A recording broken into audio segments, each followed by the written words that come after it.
Ray, how are you today? I am great. Thank you, Jess. I feel very excited today because travel is one of my favorite topics. Oh, me too. I love talking about travel. Do you travel often, Ray? Yes, I try to travel at least 2 or 3 times a year. I love exploring new places. That sounds wonderful. And today we are talking about a special kind of travel, eco-friendly travel. Yes, eco-friendly travel is becoming very popular.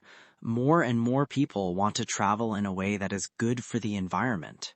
That is so true. People care more about nature now. They want to see the world but also protect it. Yes, that is the idea of eco-friendly travel. You enjoy your trip and you also take care of the planet. And today, not only will we talk about eco-friendly travel, but we will also teach you how to describe your travel plans in English. Yes, many English learners know how to say, I went to Paris, but describing a full travel plan is a little more complex. Exactly. So today, we will give you the vocabulary and phrases you need to talk about your trip in natural English. I am very excited about this. Let's start. Before we go deeper, let me ask our listeners a question. Have you ever been on a trip that was eco-friendly? Maybe you stayed at a nature resort or you avoided plastic during your trip. Yes, please write your answer in the comments. We would love to hear about your travel experiences. Okay, Ray, let's start with something simple. If someone asks you, what are your travel plans? What do you say? Hmm. A simple answer is, I am planning to go to the mountains next month. Good. That sentence uses the phrase, I'm planning to. That is a very useful phrase. Yes, you can also say, I am thinking about going to, or I would like to visit. All of these phrases are natural ways to describe a plan that is not confirmed yet. Yes, they show you are still in the planning stage. Your trip is an idea or a decision, but not yet done. Perfect. Now, if your trip is already confirmed and booked, you can say something different. Right. You can say, I have booked a trip to, or I am going to visit next week. Good. So the language changes a little depending on how sure your plan is. Yes, planning stage versus confirmed stage. Two different sets of phrases. I love that. Very clear for our listeners. Okay, Ray, now let's talk about your eco-friendly travel plan. Do you have one? Yes, actually. I am planning an eco-friendly trip to a national park. Oh, that sounds amazing. Which national park?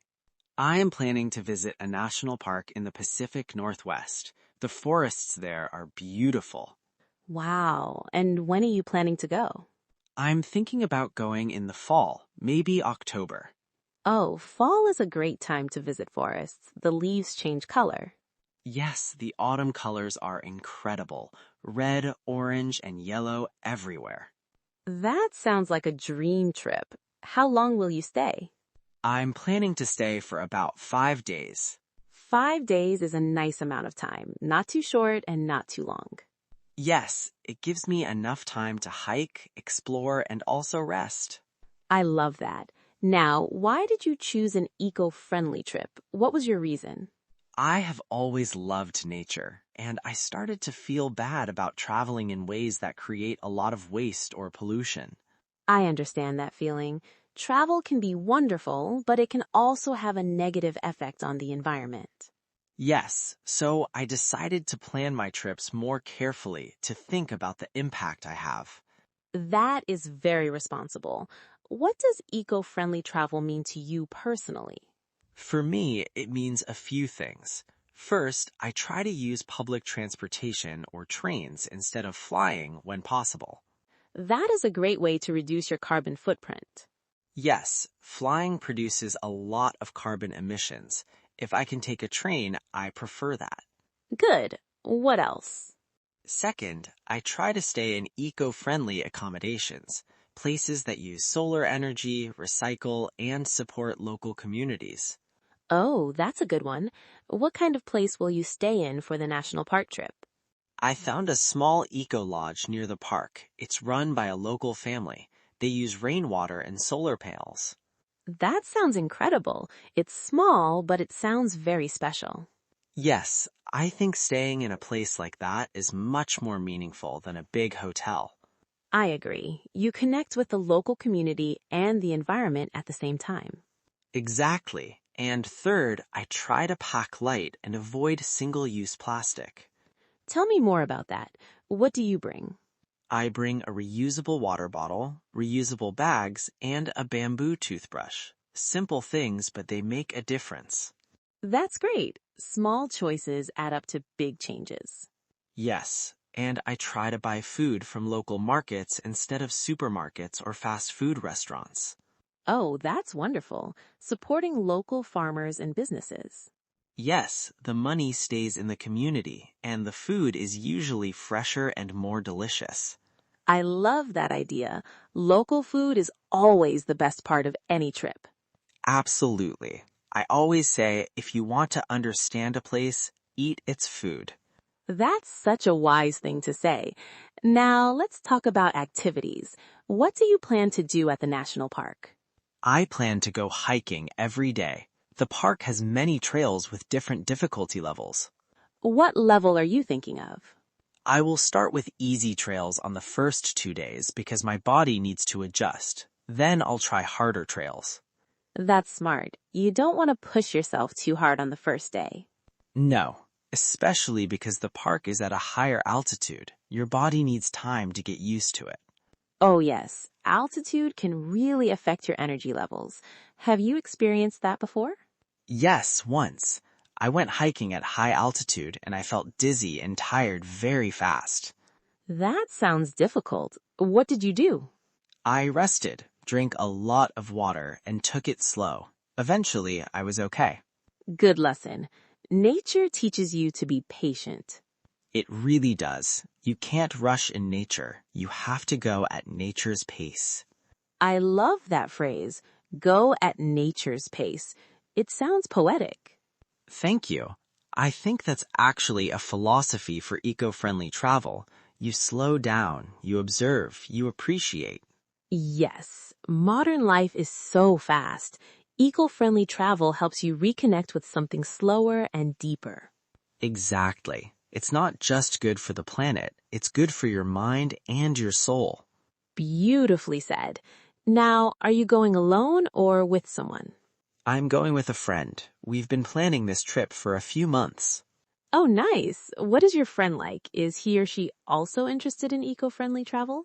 Yes, my friend Sarah is very passionate about sustainability. She actually taught me a lot about eco-friendly habits. That's wonderful. Having a travel partner who shares your values makes the trip much more meaningful. Yes, and safer too. Hiking alone can be a little risky. With a partner, you look out for each other. Very true. Safety is always important when you're in nature. Yes, we are also planning to take a guided tour on one of the days, a local guide who knows the park very well. Oh, that's a great idea.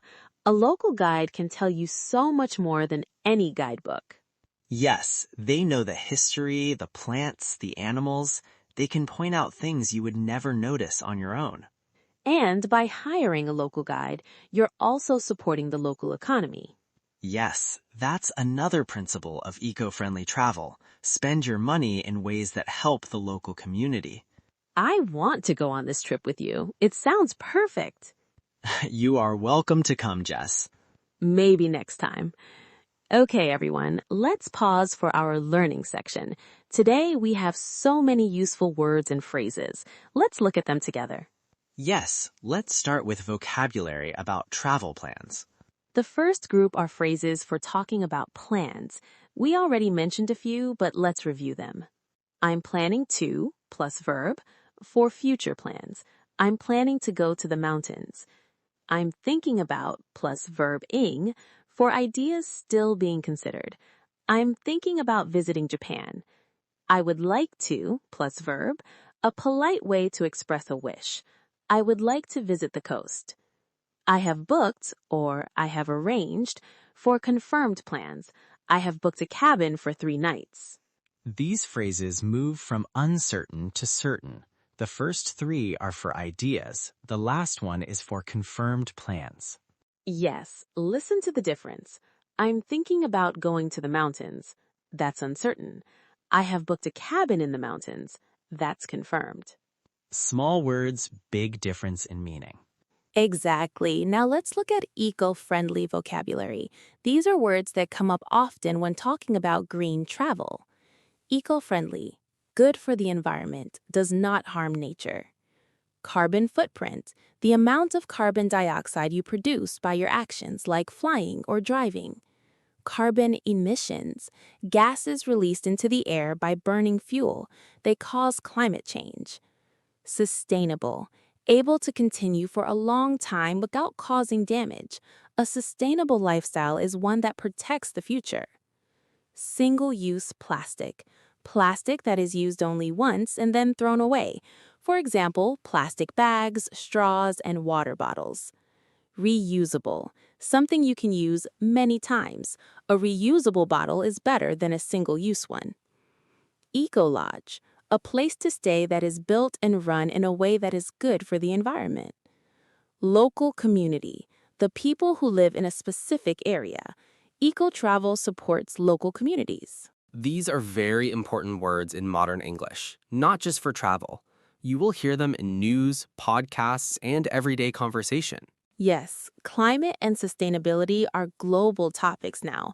Knowing this vocabulary is very useful. Let's also look at some grammar. We used the present continuous tense a lot today. Yes, we said, I am planning, I am thinking, I am going. This is present continuous. We use present continuous to talk about future plans that are already decided or in progress. For example, I am flying to New York next Friday. The plan is already made. We use present continuous to show that. The structure is I am plus verb with ing plus time expression. I am going to the park next Saturday. I am staying at an eco-lodge for 5 nights. I am meeting my friend at the trail entrance. All of these are present continuous for future plans. Good. Now let's also look at the phrase I have plus past participle. This is the present perfect tense. We said, I have booked a trip. I have planned this for months. We use this to talk about actions that are completed and relevant to now. So, I have booked a trip means the booking happened in the past, but it is important now because the trip is coming. Yes, the past action has a present result. The booking is done, so now I have a confirmed trip. That is a beautiful way to explain it. Present perfect connects the past and the present. Exactly. One more thing. Let's talk about the word would like. We said, I would like to visit. Would like is a polite way to express a wish or desire. It is softer than I want. For example, in a shop, you say, I would like a coffee, please. Not, I want a coffee. In travel, you say, I would like to explore the countryside. It sounds polite and natural. Would like is one of the most useful phrases in English for beginners. I agree. Please practice it today. Say something you want to do and use would like. For example, I would like to learn more English. Perfect practice sentence. Yes, that is right.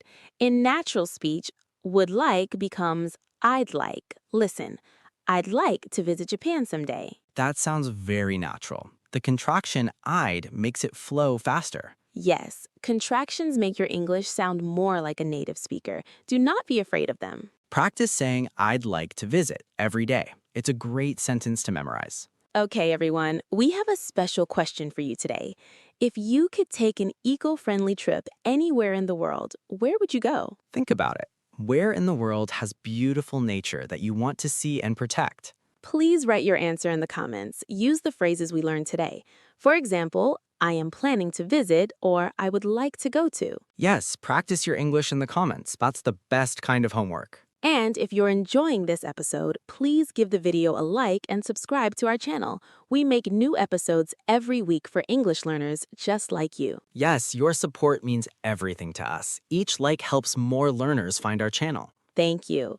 Now, Ray, let me ask you something else about your trip. What are you most excited about? Honestly, I'm most excited about waking up in the forest and hearing the sounds of nature. No traffic, no noise, just birds and wind. Oh, that sounds so peaceful. That is something you cannot experience in a city. No, you cannot.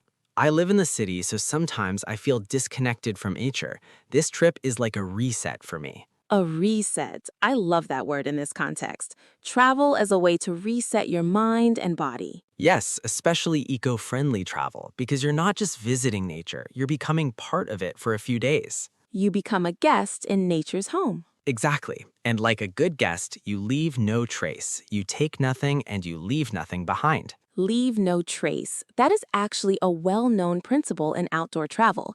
It means you do not leave rubbish, you do not damage plants, and you do not disturb animals. Yes, it's a sign of respect for the environment. Are there any other eco-travel principles you follow? Yes, I also try to research the places I visit before I go. I want to understand the local culture and the sensitive ecosystems. That is responsible tourism. You go into a place with knowledge and respect. Yes, some beautiful places are actually quite fragile. Too many visitors can damage them. That is true. Over-tourism is a real problem. Some famous places have been harmed by too many tourists. So choosing less visited or off-the-beaten-path places is also a form of eco-friendly travel. Off the beaten path. That's a great expression. It means places that are not very famous or crowded. Yes, hidden gems, places that most tourists don't know about. I love discovering those places. They are often the most special. Yes, you feel like you found something truly unique. Okay, let's also talk about how to describe your trip after it happens, because one day Ray will come back from the national park and someone will ask, "How was your trip?" Ah, yes, that is also very useful to know. Some useful phrases are, "It was absolutely amazing. It was a once-in-a-lifetime experience. I can't wait to go back." Or you can describe specific moments. The most memorable part was when we saw a deer on the trail. Yes, using specific details makes your description come alive. And instead of saying it was good, try to use more descriptive adjectives. Like breathtaking, peaceful, magical, unforgettable, humbling, serene. Those are beautiful words. Let me try. The forest was absolutely breathtaking. The silence was so serene. Perfect. That sounds like a real travel story. Practicing adjectives makes your English much more expressive. Yes, one adjective can paint a whole picture in someone's mind. Okay, let's do a quick review together. Today, we talked about how to describe travel plans in English with a focus on eco-friendly travel. We learned phrases for uncertain plans. I am planning to, I am thinking about, I would like to. And phrases for confirmed plans. I have booked, I have arranged, I am going to. We also learned important eco-travel vocabulary: carbon footprint, sustainable, reusable, eco-lodge, leave no trace, off the beaten path. And we practiced 2 grammar points, present continuous for future plans and present perfect for completed actions with the present result. Plus a pronunciation tip. I would like to becomes I'd like to in natural speech. So much learning in one episode. Yes, and your challenge for this week is to write 2 sentences in the comments. One sentence about a trip you are planning or dreaming of using the phrases we learned. And 1 sentence about why you would choose an eco-friendly option for that trip. That is a wonderful challenge. Yes, practice makes progress. Not perfect, progress. Oh, I love that. Practice makes progress. That's our motto today. And always remember, when you travel, you are a guest on this planet. Travel with love and care. Beautiful. Okay, Ray, thank you so much for being here today. This was one of my favorite conversations. Thank you, Jess. I always enjoy our conversations. They make me think and they make me smile. Today was a lot of fun. I enjoyed our conversation today very much. Thank you, everyone, for listening to Beyond Words channel. We hope you feel more confident describing your travel plans in English after today. Keep practicing every day. Little by little, your English gets stronger and stronger. See you in the next episode. Goodbye, everyone. Bye.